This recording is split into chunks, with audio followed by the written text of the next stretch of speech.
Hello friends, कैसे हैं आप सभी। मैं सुमित कुमार एक्सीलेंट की क्लास में आपका फिर से एक बार स्वागत करता हूं। तो आपने पीछे की वीडियो देखी होंगी जिनमें वॉइस प्रॉब्लम बहुत आ रही थी। तो मैंने बहुत बच्चों के कमेंट पढ़े और उसमें देखा कि वॉइस प्रॉब्लम की ज़्यादा समस्या थी।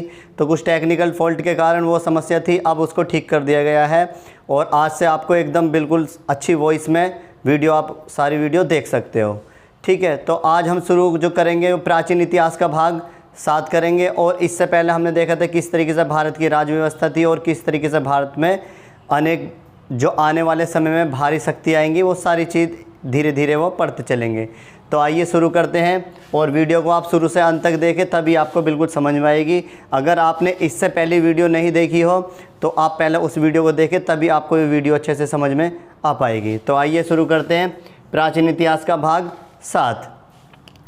तो यहाँ पे हम मगध पढ़ रहे हैं और मगध में ही एक वंश आया था, हर्यक वंश। हर्यक वंश, और हर्यक वंश के जो संस्थापक थे वो कल हमने पढ़ लिया था, वृद्धरथ थे और उसके ही पुत्र था जरासंध। वो सारी चीज़ हमने पढ़ ली थी। लेकिन इसके बाद में एक और आया, बिंबिसार। जो बिंबिसार को क्या कहा जाता है, वास्तविक संस्थापक कहा जाता है हर्यक वंश का।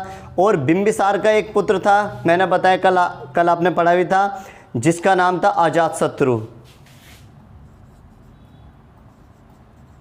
अजातशत्रु, इसके नाम में ही शत्रु है, इसलिए अजातशत्रु इसका नाम इसलिए रखा गया। क्या था कि जब इसके पिताजी बिंबिसार मगध की गद्दी पे बैठे थे तो उनके मतलब क्या था कि जो भारत क्या थे उसके अखंड हो रहे थे, मतलब खंड हो रहे थे, उसको अखंड बनाना था। तो उस अखंड बनाने के लिए उसने 2 नीति अपनाई थी, वैवाहिक पूर्ण और मैत्रीपूर्ण। तो उसी को देखते हुए उसने बहुत सारी शादियाँ भी की थी। और जो बिंबिसार था, बिंबिसार के 4 पुत्र हुए। 4 पुत्र हुए और 4 पुत्र में जो अजातशत्रु था ये सबसे बड़ा था। इससे छोटा दर्शक और हल बेहल, ये इसके 4 पुत्र थे। तो क्या हुआ वहाँ पे, बिंबिसार ने जब गद्दी पे बैठा था तो इसे पता था कि क्योंकि ये किससे प्रेम करता था, कल हमने पढ़ा था जो वीरना थी, वीरना से प्रेम करता था। लेकिन इसके जो बिंबिसार था, बिंबिसार को ये पसंद नहीं आया और इसने क्या किया था, अजातशत्रु ने ही अपने पिता की हत्या कर दी। और हत्या करने के बाद में मगध की गद्दी पर कौन बैठ गया, अजातशत्रु। लगभग इसने 492 ईसा पूर्व में अपने पिता की हत्या की थी। पूछ लेता है कब की, तो 492 ईसा पूर्व में अपने पिताजी की हत्या करने के बाद में अब गद्दी पे ये बैठ गया अजातशत्रु। और जैसे अजातशत्रु बैठा, अब यहाँ पे इसका विवाह बिल्कुल निश्चित था, क्योंकि ये किससे प्रेम करता था, जो वीरना थी, वैशाली। तो वीरना से प्रेम करता था, वीरना से प्रेम करता था। लेकिन मैंने बताया जो वीरना थी, वीरना की एक दोस्त थी जिसका नाम था पद्मावती। पद्मावती, और ये पद्मावती और वीरना क्या एक दूसरे के बिना नहीं रहते थे। ये साथ में खाते थे, साथ में पीते थे, साथ में सोते थे, एक साथ हमेशा सारे काम साथ साथ में करते थे। अब जब अजातशत्रु की शादी किससे हो गई थी, वीरना से, और होने के बाद में अब जो वीरना इसके बिना नहीं रह सकती और ना ही पद्मावती इसके बिना रह सकती। तो इसको देखते हुए यहाँ पे वीरना गई अजातशत्रु के पास और अजातशत्रु से कहा कि देखो जी सुनो, जो हमारी फ्रेंड है पद्मावती, दोस्त हमारी सहेली, वो हमारे बिना नहीं रह सकती, इसीलिए आप क्या कर लो, उसे भी साथ में बुला लो। तो अजातशत्रु ने कहा ठीक है चलो बुला लो उसे भी, हम तो उसी से भी शादी कर लेंगे। एक तो ये आ गई साथ में और ये लगेज में साथ में आ गई। तो अब इससे प्रेम किसको हो गया, अजातशत्रु को। सबसे ज़्यादा प्रेम पहले इससे करता था, लेकिन जैसी ही पद्मावती से शादी हुई, अब यहाँ पे सबसे ज़्यादा प्रेम जो करने लगा वो पद्मावती से करने लगा। और पद्मावती जो थी उस समय की सबसे वीरांगना महिला थी। वीरांगना क्यों थी, क्योंकि जो अजातशत्रु ने युद्ध किए थे उन सभी युद्धों में जो था इसने बराबर भाग लिया। मतलब ये इतनी वीरांगना थी, सारे युद्धों में साथ रही अजातशत्रु के और सारे युद्ध जिताए भी थे। अब हुआ क्या, जब पद्मावती इसके साथ शादी हो गई तो इसने कहा अजातशत्रु से कि आप मगध पे बैठे हो, लेकिन मगध में सोना है कहाँ पर, सोना तो है ही नहीं, कि सारा सोना गया कहाँ पर। तो अजातशत्रु कहता है कि क्या बताऊँ, मेरे जो पिताजी थे बिंबिसार, बिंबिसार ने जो सारा सोना मेरे दो भाई थे हल और बेहल उनको दे दिया और वो कहाँ पर भाग गए। तो इसने कहा पद्मावती ने कि वो कहाँ रहते हैं, तो इसने बताया अजातशत्रु ने वो अवध में रहता है, अवध में रहते हैं। अवध का वर्तमान नाम आज क्या है, लखनऊ, पहले अवध था। तो अवध में रहते हैं वो। तो इसको देखते हुए ही पद्मावती ने कहा कि चलो तो फिर कहाँ पर, अवध चलते हैं। अब अवध के जो अवध में हुआ यही, जैसी ये अवध से पद्मावती और अजातशत्रु ये कहाँ पहुँचे, अवध। अब हल और बेहल इन दोनों को पता चल गया कि पद्मावती और अजातशत्रु आ रहे हैं हमारी हत्या करने के लिए। अब जैसे ही पता चला ये इसको छोड़ के, यहाँ से अवध को छोड़ के सीधे कहाँ भाग जाते हैं, वो वैशाली, वैशाली पहुँच जाते हैं। और वैशाली का जो उस समय शासक था, या अवध का जो शासक था उससे इन्होंने बोल रखा था हल और बेहल ने, जिसका नाम था नंदन,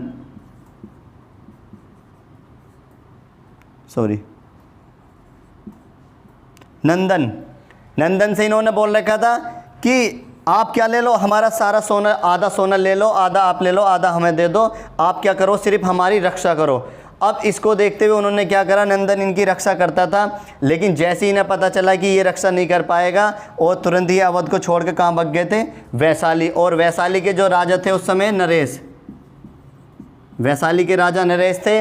अब जैसे ही इन दोनों को पता चला पद्मावती और अजातशत्रु को कि जो हल बेहल कहाँ भाग गए हैं, वैशाली पहुँच गए हैं। और वैशाली ही जैसे ये पहुँचे तो यहाँ पे जो हल और बेहल थे, हल बेहल की भी यहाँ पर मृत्यु हो जाती है, जो अजातशत्रु कर देता है, और बेहल की भी यहाँ पे मृत्यु हो जाती है। और जो नरेश था ये भी यहाँ पे मारा गया। अब यहाँ पे जो वैशाली में ही ये क्या ढूंढने लगे, सोना ढूंढने लगे। जैसे सोना ढूंढ रहे थे तो वहाँ पे सोना तो मिले नहीं, क्योंकि पहले क्या होता था, जो तिजोरियाँ वगैरह थी उनमें सब सोना अपना चांदी वगैरह छुपा के रखते थे।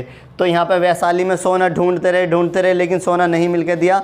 काफ़ी अंदर तक ये महल में पहुँच गए, लेकिन जब सोना ढूंढ रहे थे अजातशत्रु और पद्मावती,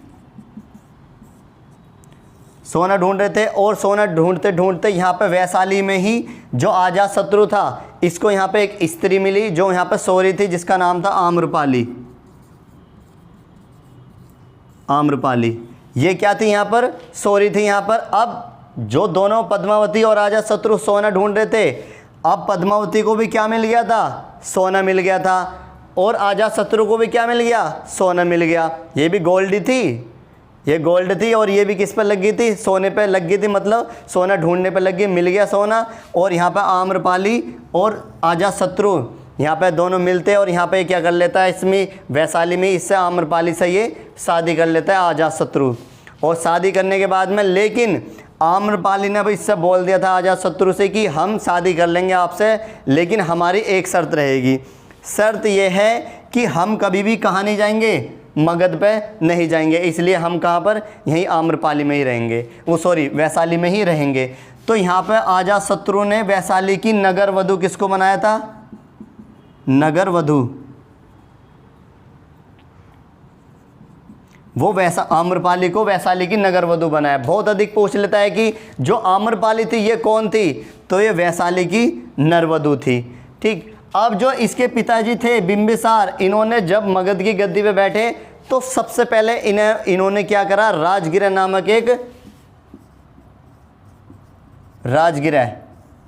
नामक एक नगर बसाया था, और सबसे पहले मगध की जो राजधानी बनाया था इन्होंने राजगिरा ही बनाया यहाँ पर। अब अजातशत्रु ने क्या, इससे शादी कर ली और इसको नगर वधू बना दिया। अब जो अजातशत्रु था और जो इसकी पद्मावती थी, पद्मावती के ही एक पुत्र हुआ जिसका नाम था उदयन। जो अजातशत्रु ने आम्रपाली को कहाँ छोड़ दिया, वैशाली में ही, और पद्मावती के ही एक पुत्र हुआ उदयन, और यही उदयन क्या बना था, अजातशत्रु की मौत का कारण भी बना था। तो क्या हुआ यहाँ पे, जो ये पद्मावती थी, आपको पता है जो पद्मावती है, इतिहास में 3 पद्मावती आई हैं, और तीनों पद्मावती जो वीरांगना थी, या तो इन्होंने इतिहास का नक्शा ही बदल दिया हमेशा।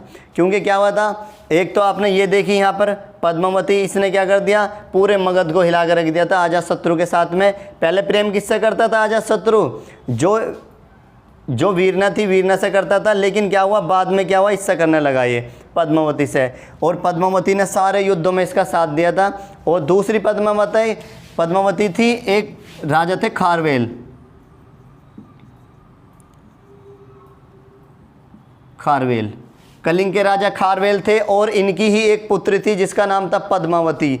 और जो उस समय सम्राट अशोक था, अशोक क्या करता है, इन पर आक्रमण कर देता है और पद्मावती क्या करती है, उसको ऐसे ऐसे प्रवचन, ऐसे ऐसे उपदेश देती है और यहाँ से क्या हो जाता है, जो सम्राट अशोक था, अशोक का यहाँ से हृदय परिवर्तन हो जाता है और वो राजा से बिल्कुल भिखारी बन जाता है। एक पद्मावती ये थी। और जो तीसरी पद्मावती थी, आपको पता है, जो अलाउद्दीन खिलजी के समय जो चित्तौड़ के राजा थे, जयसिंह, चित्तौड़ के राजा, उन पे आक्रमण हुआ और यहाँ पे पद्मावती क्या हुआ, यहाँ पे अलाउद्दीन की भी मृत्यु हो जाती है और जो चित्तौड़ के राजा थे उनकी भी मृत्यु हो गई थी।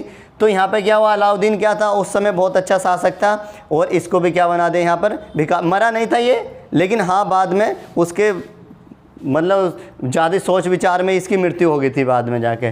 तो एक पद्मावती ये थी, एक वो थी और एक ये वाली। तो इतिहास में 3 पद्मावती आई हैं जिन्होंने इतिहास का ही हमेशा नक्शा बदल दिया था। अब जो अजातशत्रु थे, और कल जो मैंने पढ़ाया था कि जो एक अवंती पड़ता है,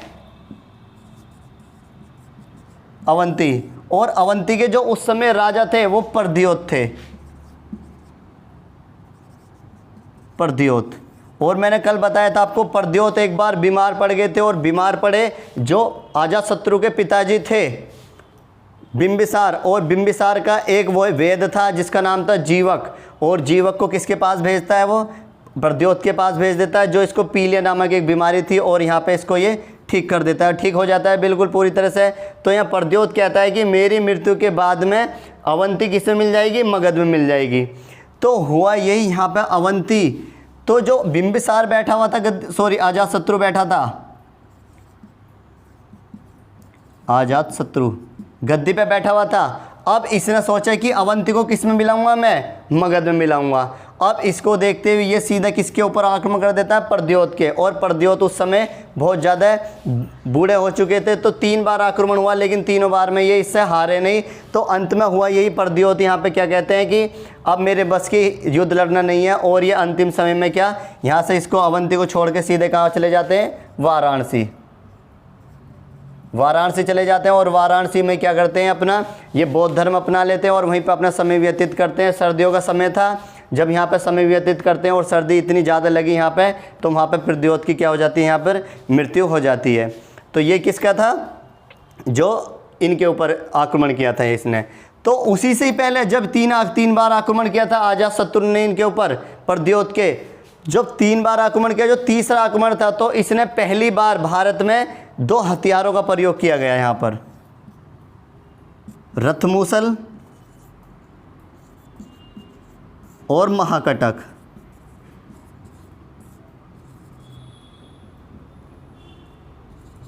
रथमूसल और महाकटक ये हथियार वही हैं जो आपने बाहुबली फिल्म भी देखी होगी, मूवी, और जिसमें इन दोनों हथियारों का प्रयोग किया गया। रथमूसल वो था कि जो एक गदाला टाइप का था और उसको इस तरीके से फेंक के मारते हैं और वो तुरंत दूसरे में लग के वो वापस आ जाता था। ये कौन सा हथियार था, वो रथमूसल था। और दूसरा महाकटक कौन सा था, ये वो था जो एक गुलेल टाइप में वो कुछ रख देते हैं उसको और वो फेंकते हैं, तो वो क्या था, दूसरा महाकटक था। तो पूछ लेता है कि प्राचीन इतिहास में सबसे पहले 2 हथियारों का प्रयोग किया गया था, कौन कौन से थे, वो रथमूसल और महाकटक थे। और इनका प्रयोग जो किया था वो किसने किया गया था, वो अजातशत्रु ने इनका प्रयोग किया था। ये चलता रहा। तो अजातशत्रु ने क्या कराया, जो 483 ईसा पूर्व में, 483 ईसा पूर्व में आपको पता है जो बौद्ध धर्म, जो गौतम बुद्ध थे, गौतम बुद्ध की मृत्यु 483 ईसा पूर्व में हो गई थी। यहाँ पर मृत्यु होने के बाद में अब यहाँ पे पहली बौद्ध संगीति जो अजातशत्रु ने कहाँ पर कराई थी, वो राजगीर में कराई थी अजातशत्रु ने ही। ये पहली बौद्ध संगीति कराई क्योंकि ये किसको मानता था, बौद्ध धर्म को ही मानता था यहाँ पर। अब ये चलता रहा और इसके बाद में इसी का ये पुत्र था उदयन,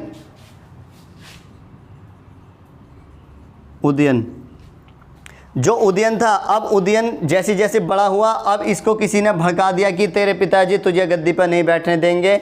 और हुआ यही, उदयन एक रात खड़ा होता है और तलवार ले लेता है और तलवार से किसको मार देता है, अजातशत्रु को ही मार देता है। अब मारने के बाद में गद्दी पर कौन बैठेगा, उदयन।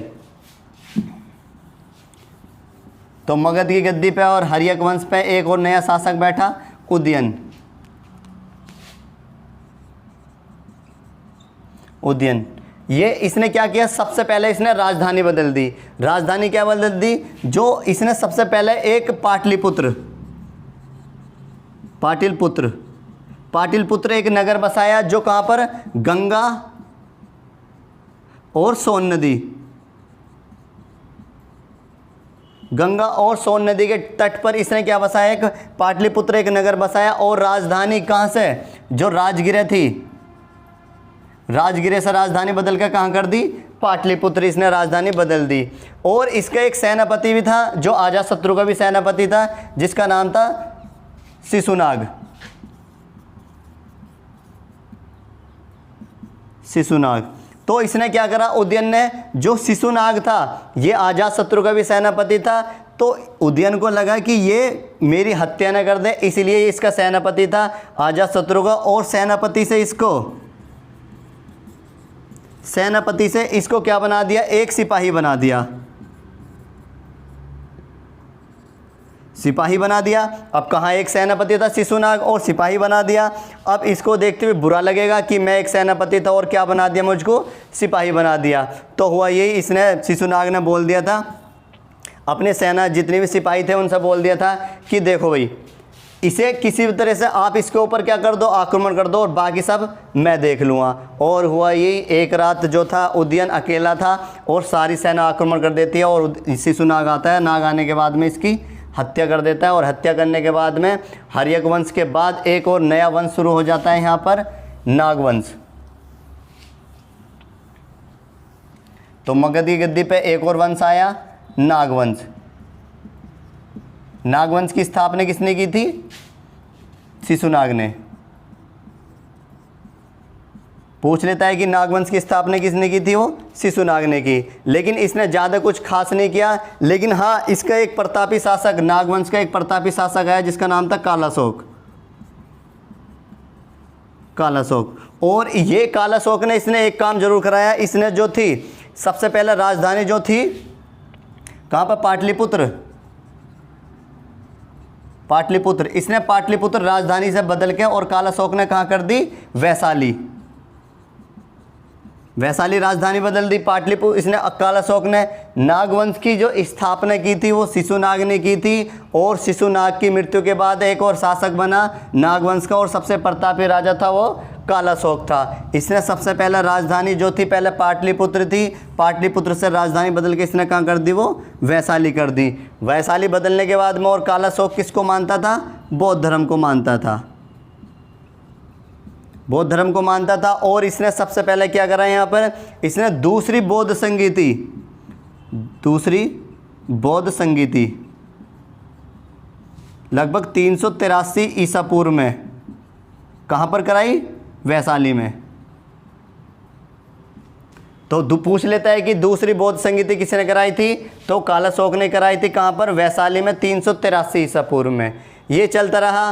अब इसके बाद में कालाशोक की मृत्यु के बाद में ही अंतिम शासक बना नागवंश का, जिसका नाम था नागदशक।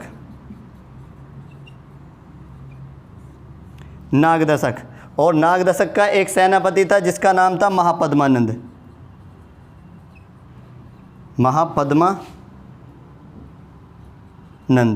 और हुआ यही, नागदशक जो बैठा है गद्दी पे, और महापद्मानंद ने क्या कर दिया, नागदशक के ऊपर आक्रमण कर दिया। और यहाँ पर नागदशक की मृत्यु करने के बाद में और मगध की गद्दी पे एक और नया वंश बैठा जिसका नाम था नंदवंश।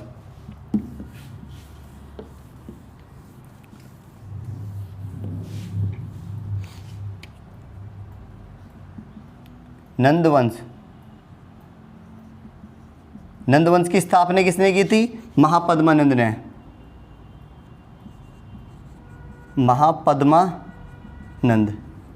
महापद्मानंद को दूसरा परशुराम कहा जाता है, परशुराम या एकराट की उपाधि से भी इसको सम्मानित किया गया था, पद्मानंद को, महापद्मानंद को।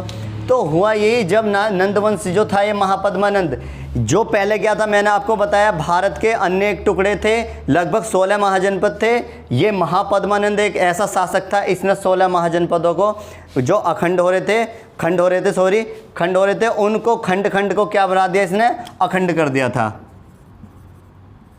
अखंड मतलब उनको एक कर दिया था, उन 16 महाजनपदों को। ये पहला शासक था जिसने मगध का इतना विस्तार किया और इन 16 महाजनपदों को इसने एक कर दिया था यहाँ पर।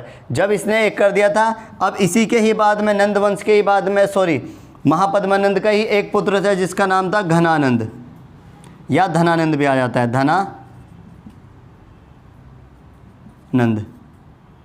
धनानंद।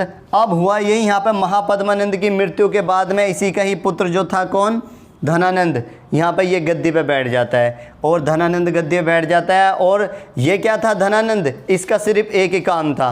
काम क्या था इसका, ये सुबह उठा पी, दोपहर को गया फिर पी, नाश्ता किया फिर पी, शाम को गया फिर पी। मतलब इसके सिर्फ 2 ही मतलब थे, जीने के और पीने के। ये रात दिन बस पीने में रहता था। जब ये पीने पाने में रहता था रात दिन, तो ये मगध को चलाता कौन था, नंदवंश को चलाता कौन था भाई। जब इसको क्या पूरा जो ये जो था मगध जो था, ये इसको विरासत में मिला, क्योंकि इसके पिताजी कौन थे, महापद्मानंद। इन्होंने क्या कर दिया था, इसको अखंड कर दिया। अब जब इतना कर दिया, अब इसको करने की क्या जरूरत है, इसे तो सब मुफ्त में मिला। अब इसी कारण ये इसका सिर्फ 2 ही काम थे, सवेरे उठ के पीने के और फिर पीने के, घूमने गया दोस्तों के साथ फिर पी, और इसके रात दिन बस पीने में ही था। तब ये पीता पाता था, इतनी ड्रिंक करता था। तो जो मगध था, मगध का विस्तार चला कैसे, मगध को आगे बढ़ाया कैसे गया, तो इसी का ही एक सेनापति था जिसका नाम था अमात्य। अमात्य था घनानंद का सेनापति अमात्य। और अमात्य का ही एक और दोस्त था जिसका नाम था चाणक्य। क्या थे ये, दोनों दोस्त थे। दोस्त क्यों थे, क्योंकि प्राचीन इतिहास में एक तक्षशिला विश्वविद्यालय पड़ता है, तक्षशिला विश्वविद्यालय पड़ता है। और इस तक्षशिला विश्वविद्यालय से जो अमात्य और चाणक्य, इन दोनों ने यहाँ पर तक्षशिला से क्या थी, इन्होंने शिक्षा प्राप्त की थी। और शिक्षा प्राप्त करने के बाद में अमात्य जो था किसकी सेना में भर्ती हो गया था, धनानंद की। और जो चाणक्य जो था, चाणक्य तक्षशिला का क्या बना था, ये इसमें प्रोफेसर बन गया था और यहाँ पे ये बच्चे पढ़ाता था। तो ये सारे किसके बारे में पढ़ा हमने, जो अब तक ये हर्यक वंश चला और जो शिशुनाग वंश चला, और इसके बाद कौन आया था, ये नंदवंश। तो आज के लिए इतने काफ़ी। कल फिर मिलते हैं कि नंदवंश के बाद किस तरीके से चाणक्य अपनी नीति से चंद्रगुप्त मौर्य को राजा बनाता है, और उसके बाद में जो घनानंद का अंत करता है, क्या क्या कारण थे, और किस तरीके से भारत पे सिकंदर ने आक्रमण किया, विश्व विजेता सिकंदर। तो ये सारी चीज़ें हम कल पढ़ेंगे एक नई क्लास के साथ में। तो आप चैनल को लाइक करें, शेयर करें और ज़्यादा से ज़्यादा कमेंट करें। तो डेली क्लास चलती है, आप डेली देखिए। बहुत आज के लिए, कल फिर मिलते हैं नई क्लास के लिए। धन्यवाद आज के लिए।